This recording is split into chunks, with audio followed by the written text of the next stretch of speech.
At 6 a.m., Bulla led out an advance guard of mounted troops and South African irregulars, which, after Bulla had secured an upper drift, was followed by the infantry, led by the experienced flying column battalions. By 7:30 a.m., the column had cleared the rough ground on the other side of the riverbank, and their square, in reality a rectangular shape, was formed.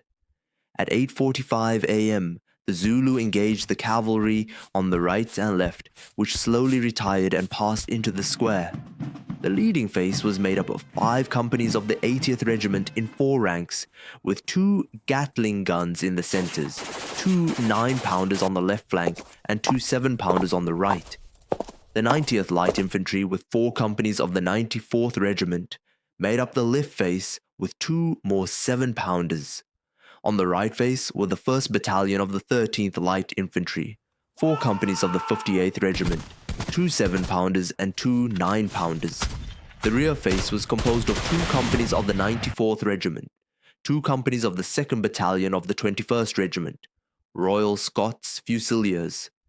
Within the square were Headquarters Staff, No. 5 Company of the Royal Engineers, led by Lieutenant Chard, the 2nd Natal Native Contingent, 50 wagons and carts with reserve ammunition and hospital wagons. Bulla's horsemen protected the front and both flanks of the square. A rearguard of 2 squadrons of the 17th Lancers and a troop of Natal Native Horse followed. Battalions with regimental colours now encased them. The band of the 13th Light Infantry struck up, and the 5,317-man strong living laager began its measured advance across the plain. No Zulus in any numbers had been sighted by 8 a.m., so the Frontier Light Horse was sent forth to provoke the enemy.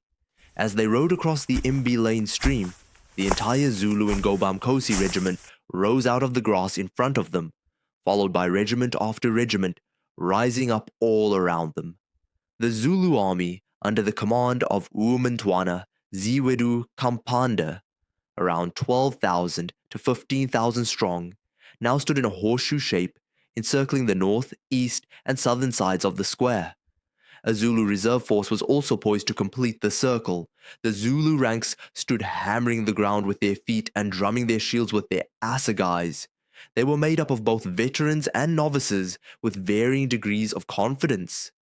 The mounted troops by the stream opened fire from the saddle in an attempt to trigger a premature charge before wheeling back to gallop through the gaps made in the infantry lines for them. As the cavalry cleared their front at about 9 a.m., the 4 ranks of the infantry with the front 2 kneeling opened fire at 2,000 yards into the advancing Zulu ranks. The pace of the advance quickened and the range closed between the British lines and the Zulus. The British were ready, and the Zulu troops faced concentrated fire. Zulu regiments had to charge forward directly into massed rifle fire, non-stop fire from the Gatling guns, and the artillery firing canister shot at point-blank range. Charges were made by the Zulus in an attempt to get within close range, but they could not prevail against the British fire. There were a number of casualties within the square to Zulu marksmen, but the British firing did not waver, and no warrior was able to get within 30 yards of the British ranks. The Zulu reserve force now rose and charged against the southwest corner of the square. 9-pounders tore great chunks out of this body, while the infantry opened fire. The speed of the charge made it seem as if the Zulu reserves would get close enough to engage in hand-to-hand combat, but no warrior reached the British ranks. Chelmsford ordered the cavalry to mount, and the 17th Lancers, 1st King's Dragoon Guards, Colonial Cavalry, Native Horse, and 2nd Natal Native Contingent charged the now fleeing Zulus. The Zulus fled towards the high ground, with cavalry at their heels and shells falling ahead of them. The Lancers were checked at the Imbalane stream by the fire of a concealed party of Zulus, causing several casualties to the cavalrymen before they overcame the resistance.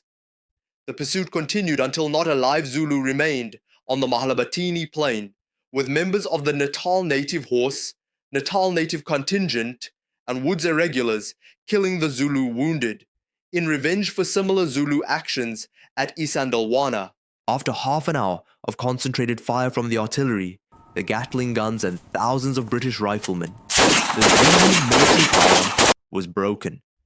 British casualties were 13 killed.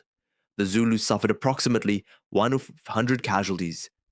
Chelmsford ordered the Royal Kraal of Ulundi to be burnt. The capital of Zululand burned for days. Chelmsford turned over command to Wolseley on 15th of July at the fort at St. Paul's. Leaving for home on the 17th, Chelmsford had partially salvaged his reputation and received a Knight Grand Cross of Bath, largely because of Ulundi. However, he was severely criticized by the Horse Guards investigation, and he would never serve in the field again. CETSWAYO had been sheltered in a village since 3rd of July and fled upon hearing news of the defeat at Ulundi. The British forces were dispersed around Zululand in the hunt for CETSWAYO, burning numerous kraals in a vain attempt to get his Zulu subjects to surrender him over, along with fighting the final small battle to defeat the remaining hostile Zulu battalions. CETSWAYO was finally captured on 28th of August by soldiers under Wolseley's command at a kraal in the middle of the Ngome forest.